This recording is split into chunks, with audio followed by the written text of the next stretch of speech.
মা গান্ধারী অভিশাপ দিল, আর অভিশাপটা নিয়ে আমার কৃষ্ণ চলে যাচ্ছে দ্বারকা। আর যেই না দ্বারকায় চলে যাচ্ছে এমতো সময় হেন কালে তৃতীয় পাণ্ড দেখিতে পাইল। হেন কালে তৃতীয় পাণ্ড দেখিতে পাইল। হেন কালে তৃতীয় পাণ্ড দেখিতে পাইল। হেন কালে তৃতীয় পাণ্ড দেখিতে পাইল। প্রাণের শাখা বলে ডাকিতে লাগিল। প্রাণের শাখা বলে ডাকিতে লাগিল। প্রাণের শাখা বলে ডাকিতে লাগিল। প্রাণের শাখা বলে ডাকিতে লাগিল। শাখা শাখা এ কি তোমার চোখে জল, তুমি কাঁদছো? ভগবান মাথাটা নিচু করে বলছে, অর্জুন আমি দ্বারকায় চলে যাব। ভালো কথা, তা কাঁদছো কেন? বলে জানো, এক্ষুনি তোমার বড় মামাই অভিশাপ দিল যে তার যেমন কুরু বংশ ধ্বংস হয়েছে, আমারও নাকি 56 কোটি যদু বংশ ধ্বংস হবে। অর্জুন খিলখিল করে হেসে উঠেছে, কৃষ্ণ তোমার আর আমার কি মিল দেখো। বলে কেন? বলে দেখো, তোমাকে আমার বড় মা অভিশাপ দিয়েছে, আর এক্ষুনি আমাকে একজন অভিশাপ দিল। বলে কে? বলে কেন? ভীষ্ম জননী গঙ্গা। ভীষ্ম জননী গঙ্গা অভিশাপ দিয়েছে। কি অভিশাপ? বলে আমাকে অভিশাপ দিল না আমার ছেলের হাতে আমার মৃত্যু হবে। বাবা প্রদীপ পাবনী গঙ্গা অভিশাপ দিয়েছিল অর্জুনকে, যে অর্জুন যেমন আমার ছেলে ভীষ্মকে সরসজ্জায় দিলি, আমি তোকে অভিশাপ দিলাম তোরই নিজ পুত্রের হাতে তোর মস্তক ছেদন হবে। অর্জুন খিলখিল করে হেসে উঠেছে, শাখা কেমন হাসির অভিশাপ আমায় দিল বলো? আমার ছেলে কি বেঁচে আছে যে আমার ছেলের হাতে মরবো? ভগবান মুচকি মুচকি হাসছে। এ তো জানে না এর একটা ছেলে এখনো বেঁচে আছে। কি গো মায়েরা, শুধু যে 5টা ছেলেকে 5টা ছেলের প্রাণ নিয়েছিল অশ্বত্থামা, না, শুধু 5টা ছেলে নয়, অর্জুনের আরো একটা ছেলে আছে, যে ছেলের পরিচয় বাবা জানে না আর ছেলে বাবাকে চেনে না। কারণ মা কিরকম ব্যাপার দেখো, ছেলে বাবাকে চেনে না, বাবা ছেলেকে চেনে না। এটা কিরকম একটা ব্যাপার? এটা হয় কোনোদিন? বাবা ছেলে জন্ম দিয়েছে, বাবা চেনে না, আর ছেলে বাবাকে চেনে না। কিন্তু বাবা কেউ না চিনুক, একজন তো ঠিক চিনবে, আমার ভগবান। তা যেই না গঙ্গা অভিশাপটা দিয়েছে, ভগবান মৃদু মৃদু হাসছে আর বলছে, তুমি তো জানো না, কারণ তোমার একটা ছেলে এখনো বেঁচে আছে, কিন্তু সে যে কোথায় আছে সে কে তুমি সেটা জানো না। তবে আমি ভগবান প্রতিজ্ঞা করলাম, অর্জুন তোমার বড় অহংকার। বাবা অহংকার তো একটু হওয়ার কথা, কি মা অহংকার হবে না? যার রথে সারথি আমার ভগবান কৃষ্ণ, তার তো একটু অহংকার হওয়ার কথা। কারণ মা যারা গীতার ছবি দেখেছেন লক্ষ্য করবেন, এই গীতার পাতার ছবিটা ভগবান ঘোড়ার লাগাম ধরে আছে, আর পিছনে যে ছেলেটা রথের উপরে বসেছিল তার মাথায় ছাতা আছে, কিন্তু আমার ভগবানের মাথায় ছাতা নেই। এই বলে যাচ্ছি, বাড়িতে গিয়ে গীতার পাতাটা দেখবে, ভগবানের মাথায় ছাতা নেই, ভক্তের মাথায় ছাতা আছে। কেন রেখেছে? কারণ যে ভক্তটা রথের উপরে পিছনে বসেছিল ও তো যেমন তেমন ভক্ত নয় বাবা, যার জন্য ওর মাথায় ছাতা রেখেছে। ও ভক্তটা কে জানো? শুনে নাও মা, বিষ্ণু থেকে ব্রহ্মা, ব্রহ্মার পুত্র অগ্রিব, উগ্রীবের পুত্র সোম, সোমের পুত্র বুধ, বুধের পুত্র পুরুরবা, পুরুরবার পুত্র আয়ুষ, আয়ুষের পুত্র নহুষ, নহুষের পুত্র যজাতি, যজাতির পুত্র যদু, যদুর পুত্র কুরু, কুরুর পুত্র জন্মেঞ্জয়, জন্মেঞ্জয়ের পুত্র গতিস্থান, গতিস্থানের পুত্র মনুষ্য, মনুষ্যের পুত্র চারুপল, চারুপলের পুত্র রুদ্রাসন, রুদ্রাসনের পুত্র হৃদেশক, হৃদেশের পুত্র রক্তিনাথ, রক্তিনাথের পুত্র ব্যাভি, ব্যাভির পুত্র দুষ্মন্ত, দুষ্মন্তর পুত্র ভরত, ভরতের পুত্র ইক্ষ, ইক্ষুর পুত্র সংবরণ, সংবরণের পুত্র সুধনন, সুধনর পুত্র সহদ্র, সহদ্রর পুত্র জবন, জবনের পুত্র কৃতি, কৃতির পুত্র উপরিজবসু, উপরিজবসুর পুত্র জরাসন্ধ, জরাসন্ধের পুত্র সহদেব, সহদেবের পুত্র সমাচি, সমাচির পুত্র কুসুম, কুসুর পুত্র জম্ভ, জম্ভর পুত্র সুরত, সুরতের পুত্র বিহরত, বিহরতের পুত্র আজুকানো, আজুকানোর পুত্র অগ্রধর, অগ্রধরের পুত্র দেবঋষি, দেবঋষির পুত্র ঋক, ঋকের পুত্র বিদিক, বিদিকের পুত্র পতিত, পতিতের পুত্র শান্তনু, শান্তনুর পুত্র বিচিত্র বীর্য, বিচিত্র বীর্যের পুত্র পাণ্ডব, পাণ্ডব পুত্র পিছনে যে রথে বসেছিল যার নাম তৃতীয় পাণ্ডব অর্জুন।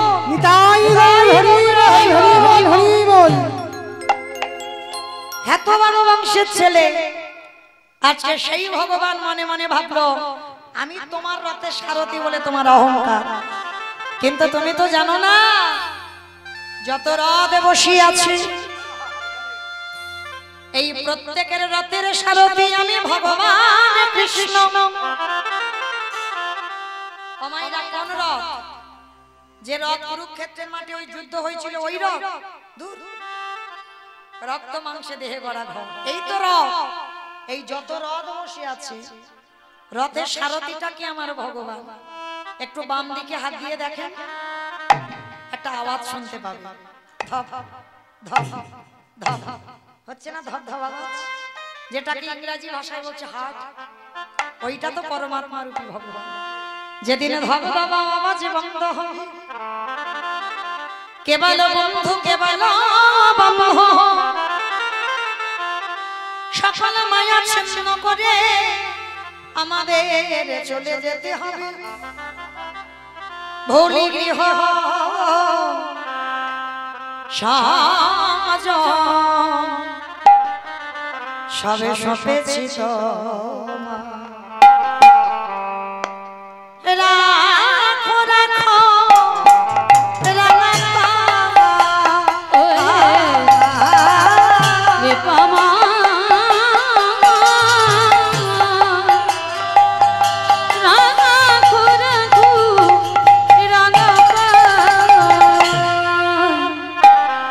ভুলি গৃহ সাজা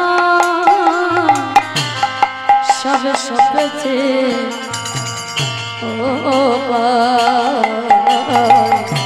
রাখো রাখো রাগা পাই অগদয়া রাখো রাখো রাগা পাই সংসারে মরুভূমি নাহি তোর ছায়া নাম নীলা দশা আনমে ভয়া সংসারে মরুভূমি নাহি তরু ছায়া নাম নীল দশা আনন্দের আনন্দ নিপবনে নন্দ দুলালে আনন্দ নিপবনে নন্দ দুলালে বুঝাও দিন অশ্রু যমুনা রাখো রাখো রাঙা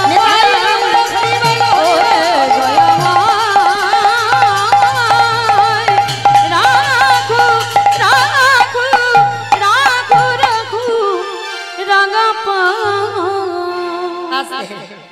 এইবার ভগবান মনে মনে ভাবছে অর্জুন তোমার অহংকার আমি চূর্ণ করব, তোমার ছেলেটা যেখানে আছে আমি তোমাকে কায়দা করে সেখানে নিয়ে যাব। তা এদিকে অর্জুন বলছে সখা তুমি যাবে দ্বারকায়, ঠিক আছে, আমার দাদা যজ্ঞ করবে অশ্বমেধ যজ্ঞ, এই অশ্বমেধ যজ্ঞটা হয়ে যাক, হয়ে গেলেই তুমি যাবে। ঠিক আছে তুমি যখন বলছো তাহলে অশ্বমেধ যজ্ঞটা হয়ে যাক। আর এই অশ্বমেধ যজ্ঞ হয়েছে, যুধিষ্ঠির মহারাজ যজ্ঞ করেছেন। আর এই যজ্ঞে বাবা নিয়ম আছে, একটা ঘোড়া ছেড়ে দিতে হয়। আর ওই ঘোড়াটা যখন পৃথিবী ভ্রমণ করবে, ঘোড়াটা যদি কেউ ধরে, ঘোড়াটাকে ছাড়িয়ে আনতে হবে যুদ্ধ করে। এই যজ্ঞের ঘোড়া ছাড়লে এটা নিয়ম। তাই এবার ঘোড়াটা যুধিষ্ঠির ছেড়ে দিয়েছে, ঘোড়া ফিরছে না, মানে নিশ্চয়ই ঘোড়াটাকে কেউ ধরেছে। এইবার যুধিষ্ঠির মহারাজ বলছে, অর্জুন তুমি তোমার সখাকে নিয়ে আমার ঘোড়াটা কে ধরেছে, কোন রাজ্যে গেছে, তুমি ঘোড়া ছাড়িয়ে নিয়ে এসো। ভগবান মনে মনে করছে, এই তো সুযোগ। ঘোড়াটাকে ঘুরিয়ে ঘুরিয়ে ঘুরিয়ে ঘুরিয়ে অর্জুনের ছেলে যেখানে বড় হচ্ছে, অর্জুন জানে না, সেইখানে ঘোড়াটা নিয়ে গেছে। আর ঘোড়াটা অর্জুনের ছেলেই ধরেছে। আর ভগবানকে আদেশ দিল, অর্জুন বলছে সখা চলো, দাদা আদেশ দিয়েছে ঘোড়াটাকে ছাড়িয়ে আনতে হবে।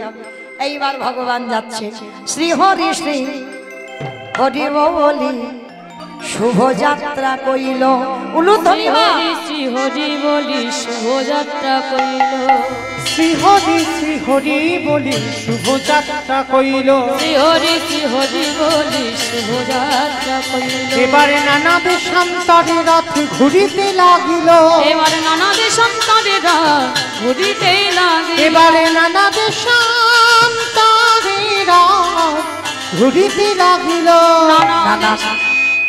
নানা দেশে ভ্রমণ করে জয় পত্র লইয়ে গো। নানা দেশে ভ্রমণ করে জয় পত্র লইয়ে গো। এবারে নানা দেশে ভ্রমণ করে জয় পত্র লইয়ে। নানা দেশে ভ্রমণ করে জয় পত্র লইয়ে। আবার ঘুরিতে ঘুরিতে অশ্ব আইল মণিপুরে। ঘুরিতে ঘুরিতে অশ্ব আইল মণিপুরে। বলি ঘুরিতে ঘুরিতে অশ্ব আইল মণিপুরে। ঘুরিতে ঘুরিতে অশ্ব আইল মণিপুরে। বলি মণিপুরে দাঁড়ালো, মণিপুরে দাঁড়ালো। মণিপুরে দাঁড়ালো, মণিপুরে দাঁড়ালো। ঘুরিতে ঘুরিতে অশ্ব, মণিপুরে দাঁড়ালো। ঘুরিতে ঘুরিতে অশ্ব। মণিপুরে দাঁড়ালো। ঘোড়াটা এলো কোথায়? মণিপুর রাজ্যে। আর মণিপুর রাজ্যের রাজা ঘোড়াটাকে ধরেছে, যার বয়স এখন দাঁড়িয়েছে 20 বছর। 20 বছর ছেলে, 20 বছরের ছেলে বাবা মণিপুর রাজ্যের রাজা হয়েছে, সেই ধরেছে ঘোড়াটাকে। আর যেই না ঘোড়াটাকে ধরেছে, আর কৃষ্ণ আর অর্জুন দুইজনে যাচ্ছে ঘোড়াটাকে ছাড়াতে। আমাইরা এইবার কাহিনীটা শোনো। ছেলে বাবাকে চেনে না, বাবা ছেলেকে চেনে না, অথচ ছেলের বয়স হয়ে গেল 20 বছর। এটা কি করে হলো? চলো এবার একটু জেনে নিই। যেদিন লক্ষ্য ভেদ করে বাবা দ্রৌপদীকে বিয়ে করেছিল তৃতীয় পাণ্ডব অর্জুন, লক্ষ্য ভেদ করে বিয়ে করলো। বিয়ে করে যখন ঘরে বউ নিয়ে এলো, মা কুন্তি অসুস্থ, মা পিছন ঘুরে আছে। অর্জুন এসে বলছে, আমা মা তোমার জন্য কি এনেছি দেখো। মা বলল, বাবা পিছন ঘুরে। মা বলল, বাবা যাই আনিস না কেন, তোরা 5 ভাইয়ে ভাগ করে নে। অর্জুন তো বউ নিয়ে এসেছে, হরি বল। হাতটা ধরে আছে দ্রৌপদী। ও মা তুমি আমার দিকে তাকিয়ে বলবে তো, দেখো না তোমার জন্য আমি কি এনেছি। দ্বিতীয়বার আবার কুন্তি বলছে, বাবা বললাম তো যাই আনিস না কেন 5 ভাইয়ে ভাগ করে নে। কি জ্বালায় পড়েছি বলো দিদি। ও মা তুমি তো না দেখে। আচ্ছা বাবা এখানে কি অর্জুনের ভুল হয়নি? অর্জুন যদি একবার বলতো, মা তোমার জন্য আমি দেখো বৌমা এনেছি, একটা কথাই হয়ে যেত। শুধু বলছো, মা তুমি দেখো না তোমার জন্য কি এনেছি। আর মা কুন্তি রেগে গিয়ে 3 বারের বেলায় রেগে গিয়ে বলছে, অর্জুন আজ পর্যন্ত যা যা কিছু হয়েছে সবটাইতে তোরা 5 ভাই একসঙ্গে খাস, একসঙ্গে বসিস, একসঙ্গে যাস। আজকে যাই আনিস না কেন তোরা 5 ভাই ভাগ করে নে। যেই না বলেছে বাবা দ্রৌপদীর হাতটা ছেড়ে দিয়েছে। আর যেই না হাতটা ছেড়ে দিয়েছে যুধিষ্ঠির দাদার কাছে গিয়ে বলছে, দাদা মা তো বললো দ্রৌপদী 5 জনের, তাহলে আজকে থেকে 5 জনের। অসম্ভব ভাই, কি পাগলের মতো কথা বলছিস, মা তো না দেখে বলেছে। তা অর্জুন বলছে, দাদা দেখে বলুক আর না দেখে বলবো, মা যে বলেছে, মায়ের কথা তো ফেলতে পারবো না। এইবার কুন্তী যখন দেখলো কথাটা বলে ফেলেছে, তো বাবা আর কিছু করার নেই, কথা ফিরিয়ে নিতে পারবে না। তবু বাবা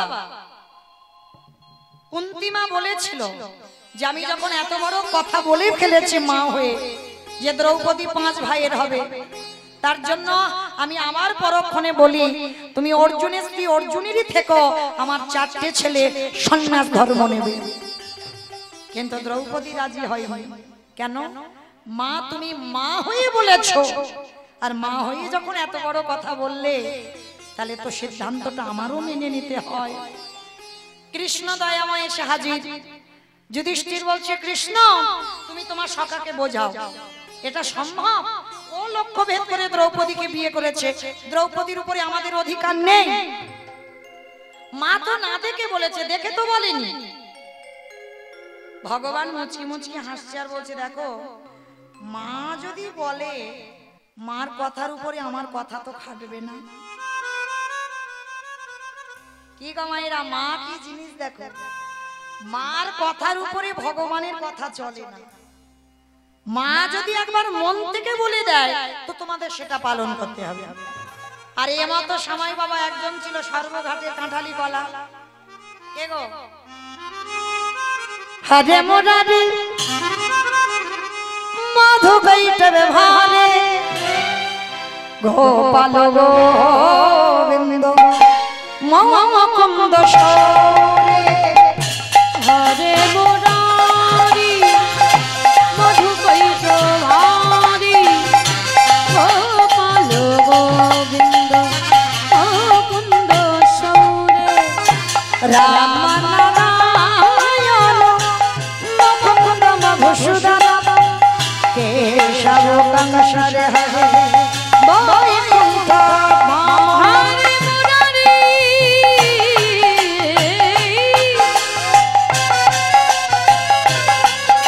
হরে মুরারি মুরারি মুরারি হরে হরে মুরারি মধু কৈলাস হারে, গোপাল গোবিন্দ মুকুন্দ সরে। নারায়ণ নারায়ণ না। দাঁড়াও দাঁড়াও দাঁড়াও। দ্রৌপদী একা 5 ভাই, কিন্তু ঠাকুর তুমি তো বললে দ্রৌপদীকে 5 জন বিয়ে করবে। তা এইটা তো সিদ্ধান্ত দিলে না, কতদিন করে কে কার কাছে থাকবে। ও বেটা সবসময় তো মাথায় এই বুদ্ধিগুলো ঘুরে বেড়ায়। ভগবান বলছেন নারদ, তাহলে এই সিদ্ধান্তটা তুমি নাও। ভগবান বলছে, নারদ বলছে, শোনো তাহলে আমার নাম নারদ, আমার কথা হয় না রোদ, আমি যেটা বলবো সেটাই করতে হবে। বলে কি? বলে শোনো, দ্রৌপদী যদি কোনো ভাইয়ের ঘরে যায়, অন্য কোনো ভাই সেই ভাইয়ের ঘরে যদি প্রবেশ করে, তাকে একাকী 12 বৎসর বনবাসে যেতে হবে। কি বললো মা? দ্রৌপদী যদি কোনো ভাইয়ের ঘরে থাকে, অন্য কোনো ভাই যদি প্রবেশ করে সেই ঘরে, না জেনে হোক আর অজেনে হোক, যদি প্রবেশ করে, তাকে একাকী 12 বৎসর বনবাসে যেতে হবে। একদিন ঘটনা ঘটেছিল বাবা, আপনারা জানেন, অনেকে যারা মহাভারত জ্ঞানী তারা জানেন, যারা মহাভারত পড়েন তারা জানেন। যুধিষ্ঠির ঘরে দ্রৌপদী থাকাকালীন প্রবেশ করেছিল 3য় পাণ্ডব অর্জুন। কেন? এই অর্জুন যুধিষ্ঠির ঘরের ভিতর থেকে বাবা অস্ত্র ঘর, যেখানে অর্জুনের গান্ডীব্য ধনুকটা ছিল, তা ধনুকটা নিতে গেছে, আর ঘরের মধ্যে গিয়ে দর্শন করেছিল দ্রৌপদী যুধিষ্ঠির ঘরের আছে। আর তাতে মাথা নত করে পেতে নিল যে দাদার ঘরে দ্রৌপদী থাকাকালীন আমি অর্জুন প্রবেশ করলাম বলে আমাকে 12 বৎসর বনবাসে যেতে হবে। অর্জুন 12 বছর বনবাসে গেল একা। যত যত যেখানে যেখানে গেছে সব 5 ভাই গিয়েছিল, কিন্তু এই অপরাধের জন্য অর্জুন 12 বছর। পারবে মা জগতে এইরকম দেখাতে একটা সন্তান? যুধিষ্ঠির বলেছিল ভাই তুই না জেনে করেছিস, তোকে বনবাসে যেতে হবে না। বলে না দাদা, নারদ মুনি কথা দিয়েছিল, নারদের কাছে আমরা প্রতিজ্ঞাবদ্ধ যে যদি কোনো ভাইয়ের ঘরে দ্রৌপদী থাকে, কেউ প্রবেশ করলে তাকে বনবাসে হতে হবে, সে তুমি হও আর আমি হই। মাথা পেতে নিলাম। অর্জুন বনবাসে গেল একা। 10 বছর নদীর জল, মনের ফল আর গাছতলায় কাটিয়েছে। 10 বছর। এমনি এমনি বাবা তৃতীয় পাণ্ডব অর্জুন হয়নি। 10 বছর এত পরিশ্রম করেছে, এত কষ্ট। তা 10 বছর কাটাবার পর বাকি আছে 2 বছর, 12 বছর তো বনবাস। তার 2 বছর যখন বাকি আছে, এই 10 বছরের পরে ওই মণিপুর রাজ্যে প্রবেশ করে একটা গাছের তলায় হেলাম দিয়ে বসে আছে, পা দুটো রাস্তাতে ছড়িয়ে দিয়েছে। এই যেমন আমাদের রাস্তা, এই রাস্তায় বাবা মাঝখানে কেউ যদি বসে আর পা দুটো যদি ছড়িয়ে দিয়ে ঘুমায়, কোনো গাড়ি ঘোড়া যেতে পারবে? পারবে না তো, তাকে উঠতে হবে। তারপর তা অর্জুন ঘুমাচ্ছে, আর ওই মণিপুরের এক রাজা একেবারে ঘোড়াতে করে চড়ে এসেছে। ঘোড়াতে করে চড়ে এসে বলছে, এই যে তোমার সাহস তো কম নয়, তুমি আমার রাজ্যে এসে তুমি রাস্তা অবরোধ করে বসে থাকো, আগে ওঠো শিগগিরই, আর যদি না ওঠো আমার দারোয়ান দেখে গলা ধাক্কা দিয়ে রাজ্য থেকে বের করে দেব। অর্জুন মনে মনে ভাবছে, হায় রে, হাতি যখন গদে পড়ে, পরেরটা জানো তো, বলবো না, থাক। এইবার যেই না বাবা অর্জুন মনে মনে করছে, এ কি জানে যে আমি তৃতীয় পাণ্ডব? এ তো জানে না। জানলে আমাকে কত সম্মান করত, কিন্তু পরিচয় আমি দেব না। তা অর্জুন রেগে গিয়ে বলছে, আচ্ছা যদি না উঠি তো কি করবে? তা ঘোড়ার পিঠে উঠে বসে আছে রাজা। শোনো, যদি না ওঠো তোমার গলা ধাক্কা দিয়ে বের করে দেব। বলে করে দেখাও। অর্জুন বলছে করে দেখাও। বলে বেশ, দেখাচ্ছি, মজা, দাঁড়াও। ঘোড়া থেকে নেমেছে রাজা, আর নেমে কি করেছে, অর্জুনের হাতটা ধরেছে। আর অর্জুন বসে আছে তো পাটা ছড়িয়ে দিয়ে, আর হাতটা ধরে যেই না বাবা এইরকম করে টেনে তুলতে গেছে, মাথা থেকে ইহা বড় মুকুটটা মাটিতে পড়ে গেছে। আর যেই না পড়ে গেছে, মাথা থেকে লম্বা লম্বা চুল খেলিয়ে গেছে। ও রাজা নয়, রাজার মেয়ে ছিল, যার নাম চিত্রাঙ্গদা। যেই না কেশ হেলিয়ে গেছে, অর্জুনের হাত ধরে আছে। অর্জুন অপলক নয়নে চেয়ে আছে, আর চোখ ফেরাতে পারছে না। কে তুমি মনোমোহিনী, কে তুমি মনোমোহিনী, কে তুমি মনোমোহিনী, আরে দাঁড়িয়ে আমার চোখের আগে রাগালে পুষ্প ডাগে, কে গো চম্পা মরণী, কে তুমি মনোমোহিনী, কে তুমি মনোমোহিনী, আজ তোমায় দেখে হলো মনে, তুমি ছিলে মনের কোণে, আজ তোমায় দেখে হলো মনে, তুমি ছিলে মনের কোণে, তোমার ডাকে ফুল হারানো, তোমার ডাকে ফুল হারানো আমার স্বপ্ন তরণী, আমার স্বপ্ন তরণী, কে তুমি মনোমোহিনী, কে তুমি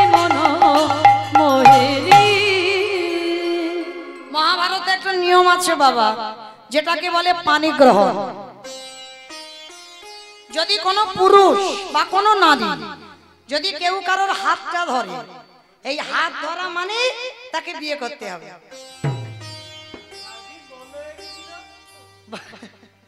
ভাগ্যিস এখন আর নেই, হলে যে কি সব সর্বনাশটা হতো। মহাভারত এটা নিয়ম। এর আগে যদি তুমি 10-5টা বিয়ে করে রাখো অসুবিধা নাই, কিন্তু হাত ধরা মানে পানি গ্রহণ হয়ে গেল। এইবার চিত্রাঙ্গদা তো হাত ধরেছে, টেনে তুলবে বলে সে তুলতে পারছে না।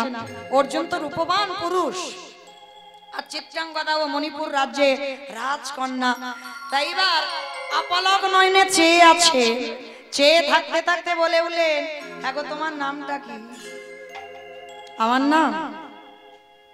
আমার নাম হচ্ছে হস্তিনাপুরের রাজা, আমি তৃতীয় পাণ্ডব অর্জুন। বাহ, যেই নাম বলেছে অর্জুন, বলছে তোমার নাম কি? আমার নাম মণিপুরের রাজা রাজকন্যা, আমার নাম চিত্রাঙ্গদা। বাহ, অর্জুন মনে মনে ভাবছে ভালোই হলো, 10 বছর নদীর জল, গাছের ফল আর গাছতলায় কাটিয়েছি, হাত যখন ধরেছি পানি গ্রহণ, 2 বছর আমি একটু আরামে কাটাবো। আর 2 বছর হয়ে গেলে আমি এই মেয়েটাকে এখানে রেখে পালিয়ে যাব। বাবা, এখনকার সমাজে যেমন বদলোকের অভাব নাই, তখনও ছিল। মনের এই ভাব যে 2 বছর আমি আরামে কাটাবো। চিত্রাঙ্গদা কিন্তু সতী সাধ্বী রমণী, মনে মনে ভাবলো বড় তো হলাম, বাবা তো বিয়ে দেবে, তাহলে এই ছেলের হাতটা ধরেছি মানে আমার পানি গ্রহণ হলো। তাহলে তৃতীয় পাণ্ডব অর্জুন হস্তিনাপুরে যুধিষ্ঠির ভাই, তাহলে ভালোই হলো, বিয়ে যদি করতে হয় এরে বিয়ে করব। বাবার কাছে গিয়ে সংবাদটা দিল। যখনই দিল, ধুমধাম করে, সেও তো রাজার মেয়ে, এ শুধু রাজার ছেলে বলে নয়, মণিপুর রাজ্যের রাজার মেয়ে, ধুমধাম করে বিয়ের আয়োজন করলো। বরেলো বরেলো বলে পড়ে গেল সারা গো, উলুধ্বনি মা। বনেলো বনেলো বলে পড়ে গেল সারা, বনেলো বনেলো বলে পড়ে গেল সারা গো, বনেলো বনেলো বলে পড়ে গেল সারা। এবারে পাড়া প্রতিবেশী গণ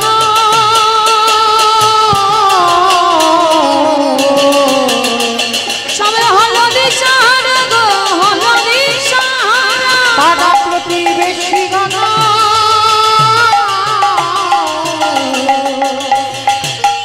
সবে হলো দিশাহারা গো, হলো দিশাহারা।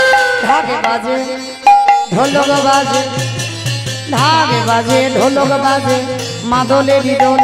ও ঢাকে বাজে ঢোলকে বাজে মাদলের বল, ঢাকে বাজে ঢোলকে বাজে মাদলের দোল গো, ঢাকে বাজে ঢোলকে বাজে মাদলের বল। হুলুধ্বনি শঙ্খধ্বনি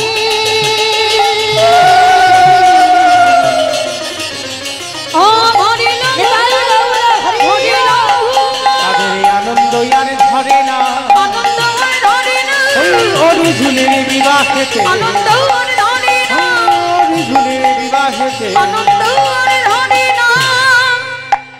শুভ দিন, শুভক্ষণ, শুভ লগ্নে বিয়ের আয়োজন হয়ে বিয়ে পূর্ণ হয়ে গেল।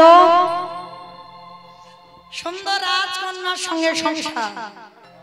আর অর্জুনের মনে মনে শুধু একটাই ভাবনা, 2 বছর হয়ে গেলে এই মেয়েটাকে রেখে আমার চলে যেতে হবে। ও মায়েরা, বাড়িতে যদি কোনো পশু পাখিও পোষে, তার প্রতি তো মায়া জন্মায়। আর যে মেয়েটার সঙ্গে 2 বছর সংসার হবে, তার প্রতি কি এতটুকু মায়া, স্নেহ, ভালোবাসা পড়ে না? 11 বছর হয়ে গেল সংসার, 1 বছর হয়ে গেল, এদিকে 10 বছর বনবাস, 11 বছর, 1 বছর আর বাকি। আর এই 1 বছরটা যে কি করে কাটবে, অর্জুন এবার খাওয়া দাওয়া ধীরে ধীরে বন্ধ করে দিচ্ছে। কারণ ভালোবেসেছে তো চিত্রাঙ্গদাকে, হয়তো ভালোবেসে বিয়ে করেনি, কিন্তু বিয়ের পরে তো ভালোবেসেছে। দেখতে দেখতে এসে গেল বাবা, অনেকটা দিন কেটে গেল, বাকি আছে আর একটা সপ্তাহ। আর এই একটা সপ্তাহ অর্জুন আর কিছু খায় না, নিদ্রা চলে গেল, আহার চলে গেল, শুধু বারান্দায় বসে বসে কাঁদে। চিত্রাঙ্গদা এমন একজন সতী সাধ্বী স্ত্রী, কোনদিন স্বামীর কাছ থেকে কোনদিন কিছু জানতে চায় না। তো এক সপ্তাহ যখন খাচ্ছে না, চিত্রাঙ্গদা তো বউ নয়, স্ত্রী নয়। এই যে আমরা এখানে এতগুলো নারী জাতি আছে মা, আমরা তো বউ, আমরা স্ত্রী, আমরা সহধর্মিনী সবাই নয়। সহধর্মিনী তাদের বলে স্বামীর ধর্মের কাজে যারা সাহায্য করে। স্বামী অসৎ পথে যাবে, নেশাগ্রস্ত, জুয়া খেলে, তাস খেলে, একাদশী করে না, কোনোদিন হরিবাসরে বসে না, সৎসঙ্গ করে না, সর্বদা অসৎ সঙ্গ। তুমি যদি সেই ঘরের হরণী হও, স্বামীর চরণ যুগল ধরে তোমাকে সৎ পথে আনতে হবে, তাহলে তুমি সহধর্মিনী। তা চিত্রাঙ্গদা মা আজকে জিজ্ঞেস করছে, স্বামী জীবনে তোমার কাছে কোনোদিন কিছু জানতে চাইনি, কোনোদিন কোনো কিছু কৈফিয়ত নেই, আজ আমি তোমার কাছে একটা জিনিস জানতে চাই, বলবে তুমি? আজ একটা সপ্তাহ দেখলাম তুমি খাচ্ছ না, তুমি ঘুমাচ্ছ না, বলো না আমায় কিসের তোমার দুঃখ, কি হয়েছে তোমার? অর্জুন মনে মনে ভাবছে আর তো মাত্র 3টে দিন বাকি আছে, এই 3টে দিনের মধ্যে আমাকে বলতেই হবে সত্যি কথাটা, কিন্তু এত বড় কঠিন কথা আমি বলবো কি করে চিত্রাঙ্গদাকে, যে 3 দিন পর 12 বছর পূর্ণ হয়ে গেলে আমি হস্তিনাপুরে ফিরে যাব, আমি কি করে বলবো ওই মেয়েটা যে পাগলিনী হয়ে যাবে? চরণ তলে বসে হাত জোড়ো করে বলছে, বলো না স্বামী, কেন তোমার এত কষ্ট, কি হয়েছে তোমার? চিত্রাঙ্গদা, আচ্ছা আজ আমি তোমার কাছে একটা জিনিস জানতে চাই, তুমি বলতে পারবে? বলো স্বামী। আচ্ছা তুমি আমায় কতটা ভালোবাসো? স্বামী ভালোবাসা তো মাপা যায় না, কেউ বলতে পারবে 1 কিলো ভালোবাসি, 2 কিলো ভালোবাসি, 5 কিলো ভালোবাসি? একটাই কথা বলতে পারি, তোমার জন্য আমি আমার জীবনটা দিতে পারি। চিত্রাঙ্গদা বলে উঠলেন, স্বামী এতদিন আমাদের সংসার, তুমি কি এখনো বুঝলে না যে আমি তোমায় কতটা ভালোবাসি? কিন্তু আমি তো বুঝতে পারছি না স্বামী, তুমি কাঁদছো কেন? শোনো চিত্রাঙ্গদা, যে কথাটা আমি অনেক দিন ধরে মনে মনে ভাবছি তোমারে বলবো, কিন্তু বলতে পারছি না, আজ আমি তোমাকে বলবো, কিন্তু বলার আগে তুমি কথা দাও, তুমি আমার কথা রাখবে? স্বামী কি এমন কথা, তুমি কথা রাখবার কথা বলছো? ঠিক আছে, না ওরকম করে না, তুমি তোমার শীতের সিঁদুর ছুঁয়ে প্রতিজ্ঞা করো, আমি আজকে তোমার কাছে যেটা চাইবো তুমি আমাকে দেবে। স্বামী এ সম্পদ তো তোমার, তাহলে শীতের সিঁদুর স্পর্শ করবো কেন? বলে হ্যাঁ, তুমি যদি কথা রাখতে পারো ভালো, আর যদি না রাখতে পারো আমার মৃত্যু হয়ে যাবে। না না, বলো তুমি কি কথা বলতে চাও?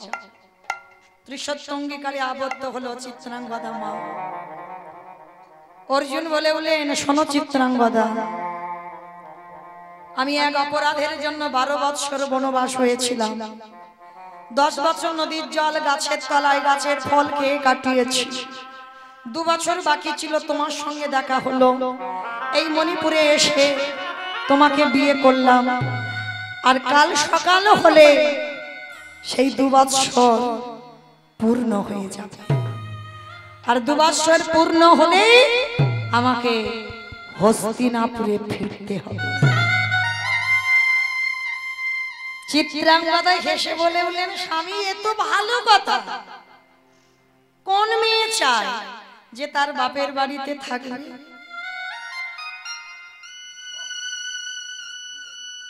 আজ আমি আর ঘুমাবো না, আমাকে গুছিয়ে নিতে হবে। সকালবেলা হলে তোমার সঙ্গে আমি রওনা দেব। দাঁড়াও দাঁড়াও চিত্রাঙ্গদা, যে কথাটা আমি বলতে পারছি না।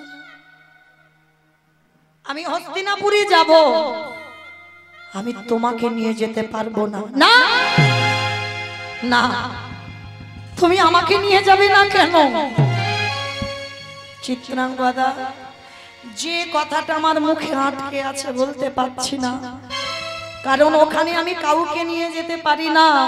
কারণ আমি লক্ষ্য ভেদ করে ওখানে দ্রৌপদীকে বিবাহ করে এসেছি।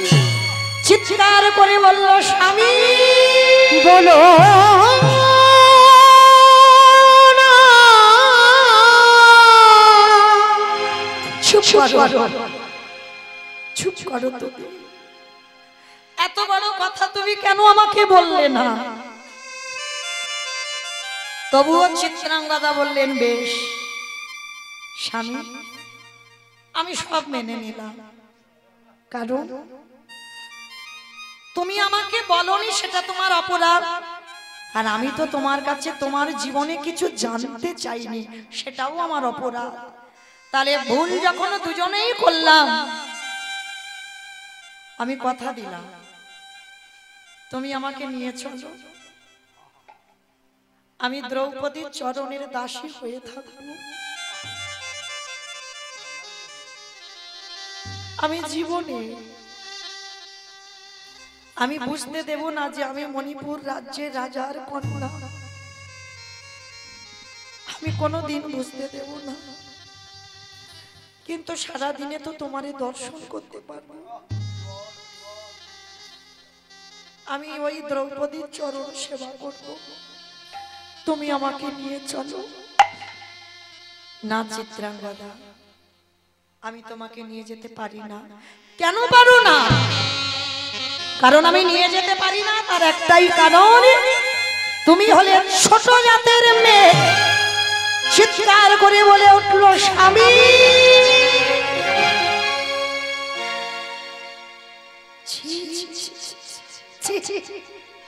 যেই 2 বছর পূর্ণ হয়ে গেল আমি ছোট জাত হয়ে গেলাম। কি করে পারলে তুমি এ কথা বলতে? বেশ, এতদিন পরে যখন তোমার মনে আমার প্রতি ঘৃণা জন্মালো, চলে যাও। আর কোনোদিন আমি তোমাকে ধরে রাখবো না, যাও চলে যাও। আর কোনোদিন আমার কাছে আর এসো না। দয়াময়, যে সুখের জন্য ঘর বেঁধেছিলাম, সে সুখের ঘর তুমি পুড়িয়ে ছাই করে দেবে। কেন করলে? আমি সুখের লাগিয়া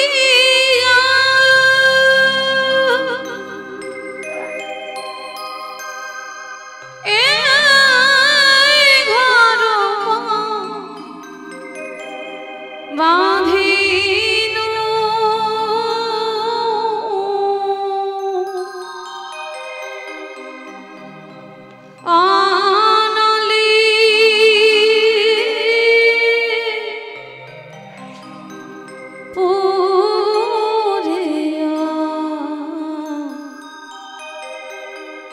গেল রে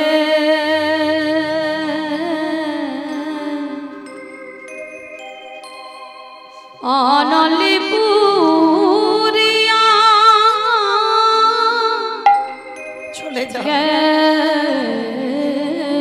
গেল। আর আমি কি ধরে রাখবো? যাও, তুমি চলে যাও।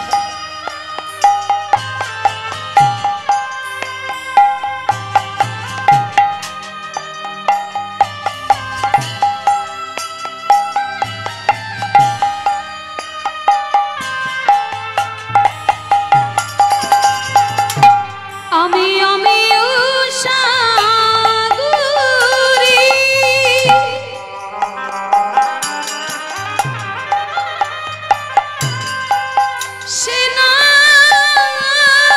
সেনানুগ করিতে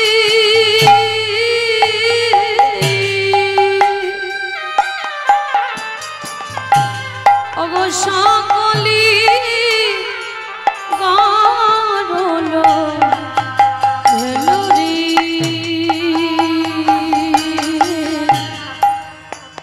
সকলি গারল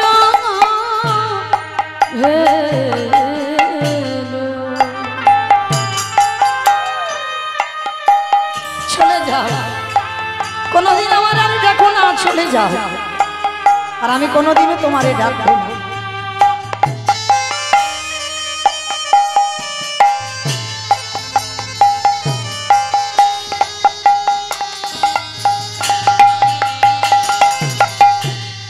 আমি সাগর সেদিন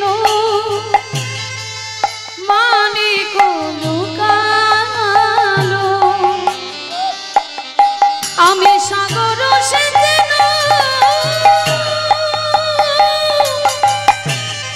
মানিক লুকালো, অভাগিনী কারুম দোষেরি, অভাগিনীর কারুম দোষে আমি সুখের লাগিয়া নিতাই গৌর প্রেমানন্দে হরি।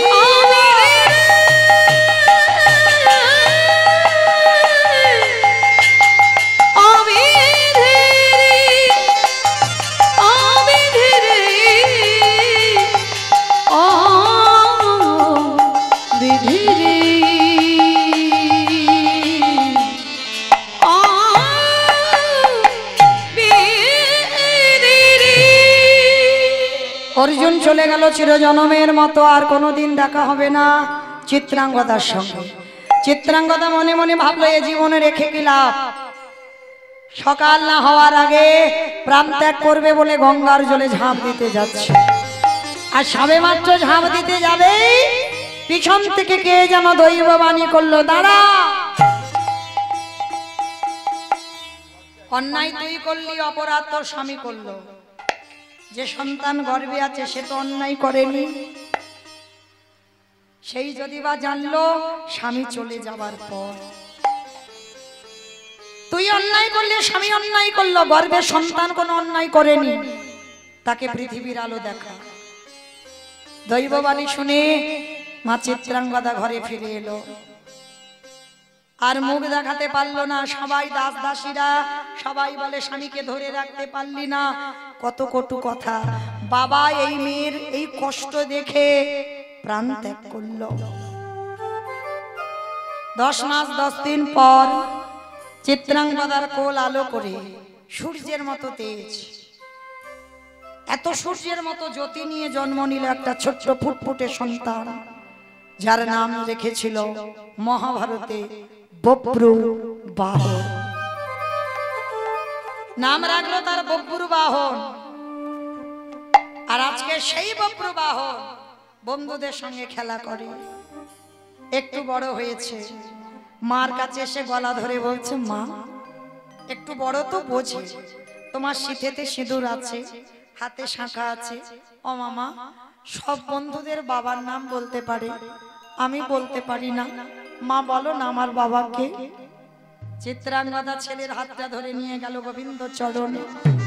মা রেগে গিয়ে বলে দিল, ওই দেখ ওই যে বাঁশিটা ধরে আছি ওকে জিজ্ঞেস কর, ও যেদিন তোর বাবার নাম জানাবে সেদিন জানবি, আর এরপরে যদি কোনোদিন তুই তোর বাবার কথা জানতে চাস সেই দিনই আমার মরা মুখ দর্শন করবি। সেই ছোট্টবেলা থেকে ছেলেটার কাছে প্রতিজ্ঞা করে রেখেছে, বাবার কথা জানতে চাইলে মায়ের মরা মুখ দেখবি। ছেলেটা দিনে দিনে বড় হলো, আজ বয়স হয়েছে 20 বছর। কোনোদিন জানতে চাই না যে তার বাবা কি। আজকে সেই 20 বছরের ছেলে যুধিষ্ঠির অশ্বমেধ যজ্ঞের ঘোড়াটা ধরেছে। মায়েরা যেখানে এসেছিলাম কৃষ্ণকে নিয়ে অর্জুনকে নিয়ে সেখানে এলাম, ঘোড়াটা ধরেছে বব্রু বাহন, আর ধরে মার কাছে এসেছে, ওমা এই দেখো এই ঘোড়াটা আমি ধরলাম, মাগো এই ঘোড়াটার গায়ে আবার লেখা আছে, জানো কি লেখা আছে বাবা? প্রথমে ওপরে লেখা আছে যুধিষ্ঠির। ও বাবা, ও তো হস্তিনাপুরের রাজা, মানে অনেক দিনের কথা, তো ওই হস্তিনাপুর নামটা খেয়াল নেই, ও তো হস্তিনাপুরের রাজা। তারপরে কি লেখা আছে জানো মা? তারপরে লেখা আছে মধ্যম পাণ্ডব ভীম। হয়তো ভাইটাই কেউ হবে বাবা, জানো মা? তারপরে লেখা আছে তৃতীয় পাণ্ডব অর্জুন। আর যেই নামটা শোনা চিত্রাঙ্গদা বলে উঠলেন, বব্রু ছেড়ে দে, ছেড়ে দে বাবা, তুই ওই ঘোড়াটা ছেড়ে দে, ওই ঘোড়াটা তুই ধরিস না, ওই ঘোড়াটা ধরলে তুই বাঁচবি না, আমি বাঁচবো না, গোটা মণিপুর রাজ্য ধ্বংস হয়ে যাবে, তুই ছেড়ে দে। যতই হোক ছেলে তো বড় হয়েছে বাবা, 20 বছরের ছেলে মানে যাতা ব্যাপার নয়, অনেক বড়। 20 বছরের ছেলে বলে উঠলো, মা যুধিষ্ঠির কথা বললাম তুমি চমকে উঠলে না, বললে না ঘোড়া ছেড়ে দে। ভীমের কথা বললাম তুমি চমকে উঠলে না, বললে না যে ঘোড়া ছেড়ে দে। অর্জুনের কথা বলতে তুমি বলছো কেন যে ঘোড়াটা ছেড়ে দে? খোকা, আমি তোর বাবার কথা বলতে পারবো না। পাপ কোনোদিন লুকায় না, সাগর কোনোদিন শুকায় না।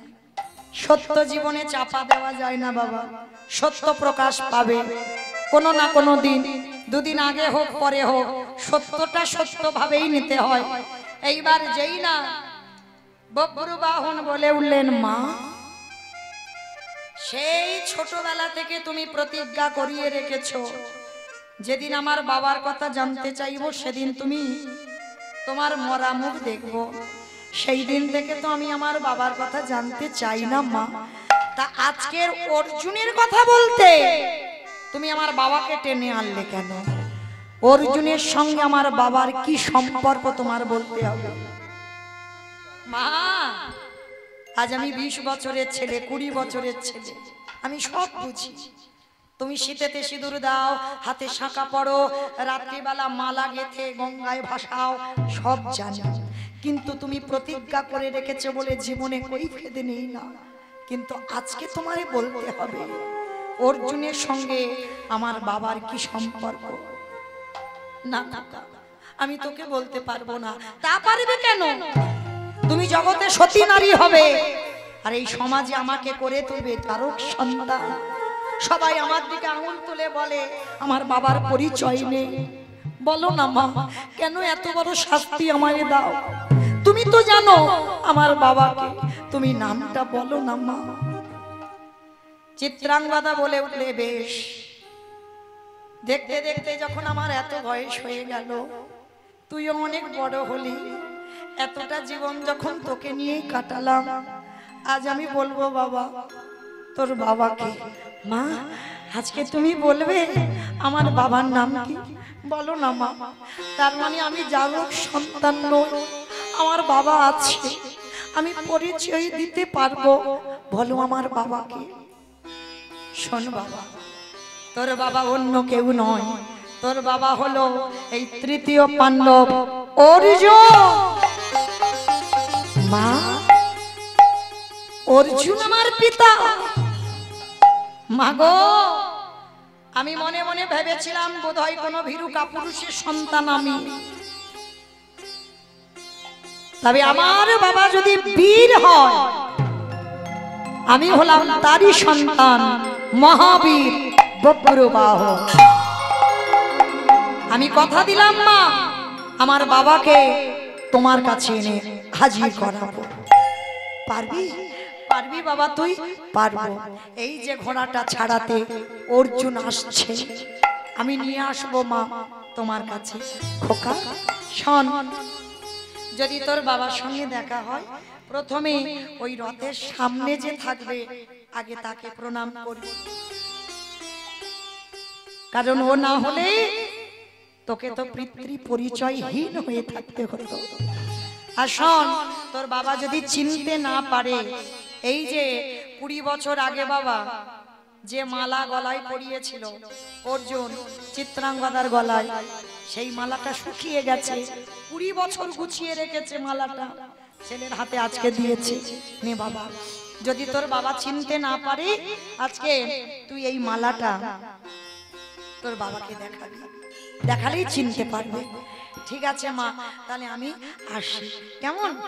এইদিকে অর্জুন এসে গেছে, রথের সারথি হয়ে আমার ভগবান এসে গেছে। এসে গিয়ে যেই না বব্রবাহন দেখেছে কৃষ্ণ দাঁড়িয়ে আছে, সঙ্গে সঙ্গে বাবা কৃষ্ণকে দেখার সঙ্গে সঙ্গে বব্রবাহন একেবারে ষষ্ঠাঙ্গে দণ্ডবত, ধন্যবাদ প্রণাম করলো।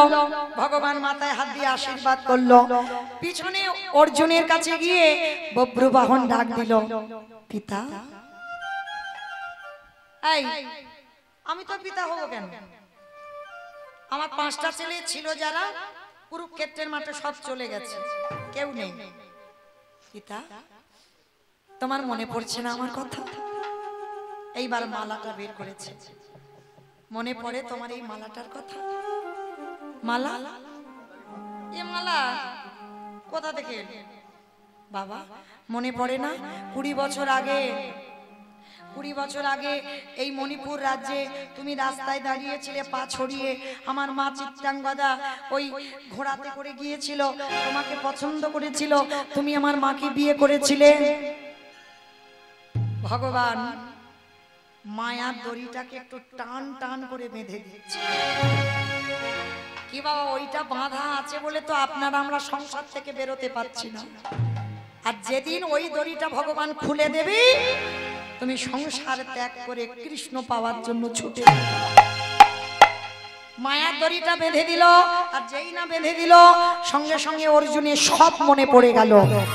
সত্যি তো, আমি চিত্রাঙ্গদাকে এই মণিপুরে বিয়ে করেছিলাম, তবে কি 2 বছর আমি মণিপুরে ছিলাম, আমারই ভালোবাসার ফসল চিত্রাঙ্গদার গর্ভে ছিল।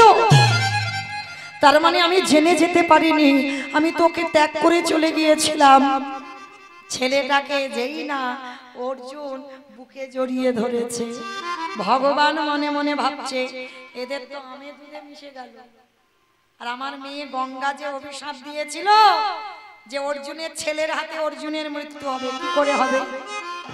এদের মিল করালে তো হবে না, এদের বিচ্ছেদ করে রাখতে হবে। ভগবান এইবার ধীরে ধীরে মায়ার দড়িটাকে খুলে দিচ্ছে। আর যেই না মায়ার দড়িটা খুলে দিল, সঙ্গে সঙ্গে বব্রবাহনকে ঠেলে দিয়ে, না না, আমি এটা কি করছি? কৃষ্ণ সখা, এ বলছে এর নাকি আমি পিতা। তুমি বলো, আমার কোনো সন্তান আর বেঁচে আছে? নেই তো। কোথাকার কোন জারক সন্তান এসে ওর মা মনে হচ্ছে কোন কলঙ্কিনী, বিচারিণী, অসতী। অর্জুন, তোমার এত বড় স্পর্ধা! তুমি যদি আমার পিতা না হতে, এই মুহূর্তে আমি তোমাকে বধ করে দিতাম। সঙ্গে সঙ্গে তৃতীয় পাণ্ডব অর্জুন মাল্য সজোরে একটা লাঠি, বেরিয়ে যা, এক্ষুনি রথ থেকে বেরিয়ে যা। বব্রবাহন বলে উঠল, শোনো অর্জুন, এই ঘোড়া তো আমি ধরেছি, কাল সকালবেলা তোমার সঙ্গে আমার যুদ্ধ হবে। ওই যুদ্ধে যদি তুমি জয় লাভ করো, তারপরে তুমি ঘোড়া নিয়ে যেতে পারবে। আর আমি আদেশ দিলাম, ওই যুদ্ধে আমি তোমার প্রাণ হরণ করব। বাবার লাঠিটা খেয়ে বব্রবাহন ছুটে গেল মার কাছে। আছাড় খেয়ে পড়লো মার চরণে। মা বললো, হ্যাঁ রে বাবা, তুই বললি তোর বাবাকে আনবি কই? যেই না চরণে পড়েছে,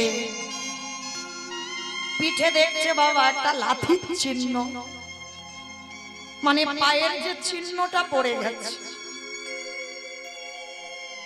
বব্বর বাহন বলে উঠলেন, মা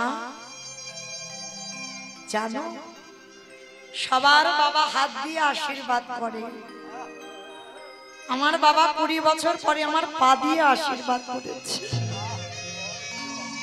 তবে মা, উনি যদি আমার বাবা না হতো,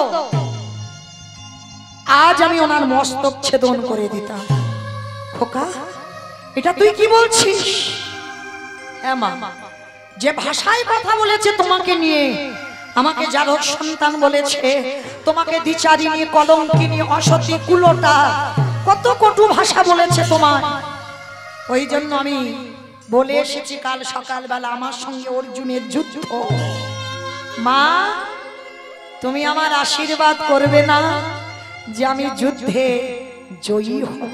না না বাবা, আমি যদি তোকে আশীর্বাদ করি, আমার শীতের সিঁদুর হাতের শাখা ভাঙবে। বব্বর বাহন বলে বলেন, বা মা বা, সন্তানকে সারা জীবন যারক সন্তান করলে বেশ, তুমি যদি তোমার শীতের সিঁদুর হাতের শাখা নিয়ে থাকো, আমি আসলাম মা। তবে আমি মাতৃ নিন্দা শুনতে পারবো না। যে ভাষায় কথা বলেছে, আমি ওনার সঙ্গে যুদ্ধ করব। চিত্রাঙ্গদা মনে মনে ভাবলো, যে ছেলেকে নিয়ে এতটা বছর কাটিয়ে দিলাম, যে স্বামীর সুখ ভালোবাসা পেলাম না, জীবনের শেষ কটা দিন নাই বা পেলাম, আমি আমার ছেলের স্বাদ ধরব। মাথায় হাত দিয়ে চিত্রাঙ্গদা আশীর্বাদ দিল, তুই যুদ্ধে জয়ী হয়ে ফিরে। সকালবেলা যুদ্ধের শঙ্খধ্বনি বেজে উঠল, আর যেই না যুদ্ধের শঙ্খধ্বনি বাজলো, বব্বর বাহন আর অর্জুনের প্রবল যুদ্ধ শুরু হলো। একটা একটা করে বাণ বব্বর বাহন মারছে, প্রতিটা বাণ নিরস্ত হয়ে যাচ্ছে। এইবার ভগবান মনে মনে চিন্তা করলো, অর্জুনের গান্ডীব্য ধনুক শক্তিটা ক্ষীণ করে দিতে হবে, কারণ কৃষ্ণ আছে বলে তো এত শক্তিমান। যেই না গান্ডীব্যর শক্তি চলে গেল, বব্বর বাহন বাণ নিক্ষেপ করলো। ওই একটা বাণে সর্বমাত্র পাতাল অন্ধকার, আর যেই অন্ধকার হয়ে গেল, বব্বর বাহন বাণ ছাড়লো, ওই মানে অর্জুনের মস্তকটা ছেদন হয়ে গেল। যেই না অর্জুনের মাথাটা কেটে ধুলার পরে ছটফট করছে, যেই না অর্জুনের মাথা কেটে দিল, বব্বর বাহনের মা চিত্রাঙ্গদা ছুটে এলো। বব্বর, তুই সন্তান হয়ে যখন পিতাকে হত্যা করতে পারলি, আজকের আমি মাতা হয়ে আমি সন্তানকে হত্যা করব। চাই না আমার সংসার। অস্ত্রটা হাতে তুলে নিলাম, সবে বব্বর বাহনকে মারতে চিত্রাঙ্গদা উদ্ধত হলো। পিছন থেকে ভগবান হাতটা চেপে ধরলো। মা,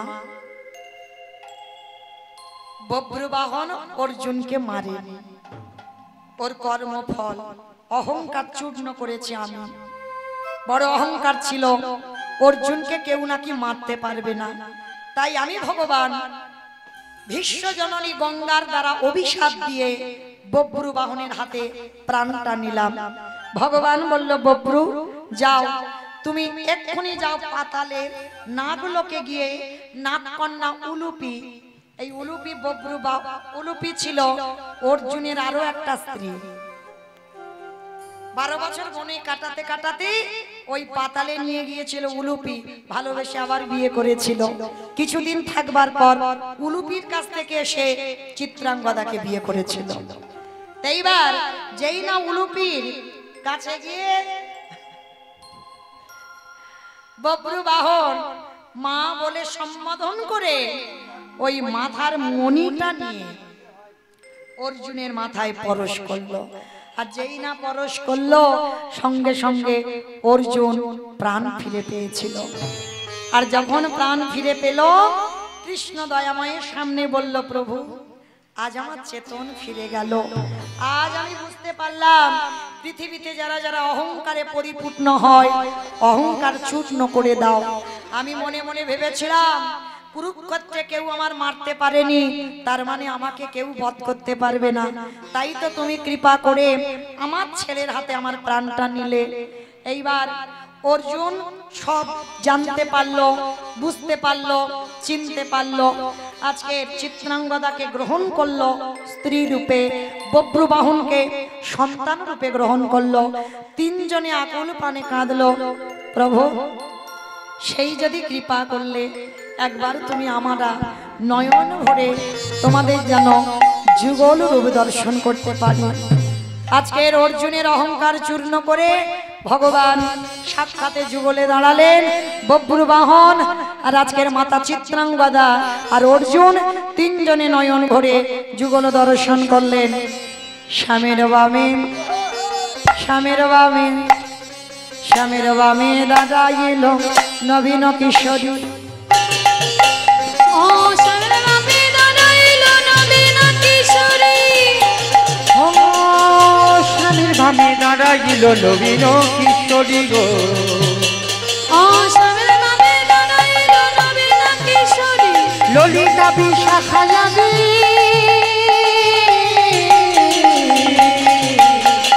যত সহচরী গো যত সহচরী। পথের পাতায় পাতায় দিচ্ছে করতালি গো। আজকে মায়েরা সবাই দেখি যাওয়ার সময় হাত দুটো তোলো তো। পথের পাতায় পাতায় দিচ্ছে করতালি, পথের পাতায় পাতায় দিচ্ছে করতালি। কেন না সে মাঝিরা